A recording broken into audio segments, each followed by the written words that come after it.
মহিলা হয়ে, একজন মহিলা মুখ্যমন্ত্রী হয়ে যিনি ভারতবর্ষের স্বরাষ্ট্রমন্ত্রী সম্পর্কে এই ধরনের বাজে শব্দ ব্যবহার করেন, আমার তো মনে হয় তার শিক্ষা দীক্ষা সংস্কৃতির প্রতি প্রশ্ন উঠে যায়।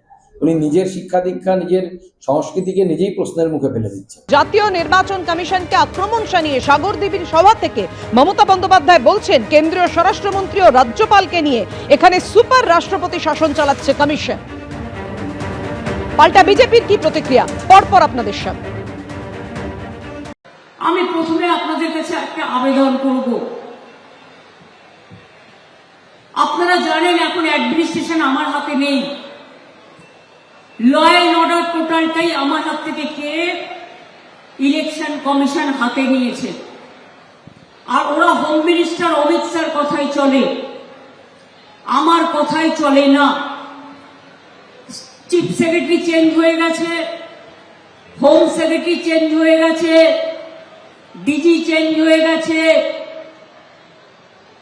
এইচএম চেঞ্জ হয়ে গেছে, সিপি চেঞ্জ হয়ে গেছে, ডিএমরা চেঞ্জ হয়ে গেছে, এসপিরা চেঞ্জ হয়ে গেছে, বিডিওরা চেঞ্জ হয়ে গেছে, এডিএম চেঞ্জ হয়ে গেছে, এসডিওরা চেঞ্জ হয়ে গেছে, আইসিরা চেঞ্জ হয়ে গেছে।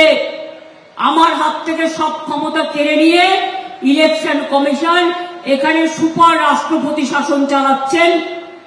একদিকে হোম মিনিস্টার আর একদিকে রাজ্যপালকে ডেকে নিয়ে বলে না যে ঠাকুর ঘরে কে, বলে আমি কলা খাইনি, সেই অবস্থা।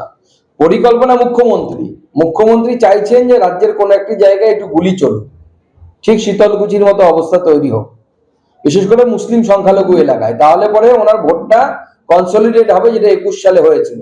মুখ্যমন্ত্রী মুসলিম ভোট নিয়ে চিন্তিত আছেন, কারণ মুসলিমরাও ঠিক করেছে এবার সবাই তৃণমূল কংগ্রেসকে ভোট দেবে না। মুখ্যমন্ত্রী প্ল্যানিং করছেন এবং মুখ্যমন্ত্রীর উস্কানিতে এই ধরনের ঘটনা ঘটেছে। গতবারও মনে করে দেখুন, 2021 সালে মুখ্যমন্ত্রী বলেছিলেন বুথকে ঘেরাও করবে, সিআইএসএফ কে ঘেরাও করবে। শীতলকুচি যে গুলি চলেছিল, শীতলকুচিতে অপ্রীতিকর ঘটনা হয়েছে, মানুষের জীবন চলে গেছিল। এবারও তাই মুখ্যমন্ত্রী মানুষকে উস্কাচ্ছেন, বলছে বাড়িতে যা আছে ঘটি বাটি সব নিয়ে বের হয়ে আসুন। এবার মালদার ইংরেজ বাজারের ছবি আপনাদের সামনে রাখবো, যেখানে এসআইআর এর নাম কাটা গেছে এমন প্রতিবাদে বিক্ষোভ দেখানো হয়। এসআইআর এর প্রতিবাদে বিক্ষোভ মালদার ইংরেজ বাজারে। যদুপুরে 12 নম্বর জাতীয় সড়ক অবরোধের চেষ্টা করেন স্থানীয় মানুষজন। অবরোধ তুলতে গেলে পুলিশকে লক্ষ্য করে ইট পর্যন্ত ছোড়া হয়। ইটের আঘাতে আহত হয়েছেন পুলিশের গাড়ির চালক। আহতকে নিয়ে যাওয়া হয়েছে মালদা মেডিকেল কলেজ হাসপাতালে। পুলিশের গাড়িও ভাঙচুর করা হয়।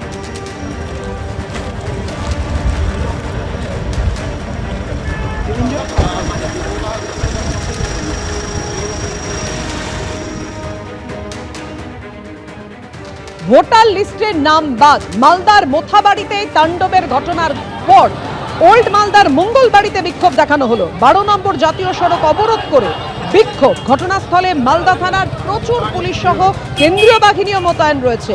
গতকাল মোথাবাড়িতে আপনারা গতকাল দেখেছেন যে কিভাবে তাণ্ডব চলেছে। এবার ওল্ড মালদার মঙ্গলবাড়িতে বিক্ষোভ। এবিপি আনন্দ, এগিয়ে থাকে, এগিয়ে রাখে।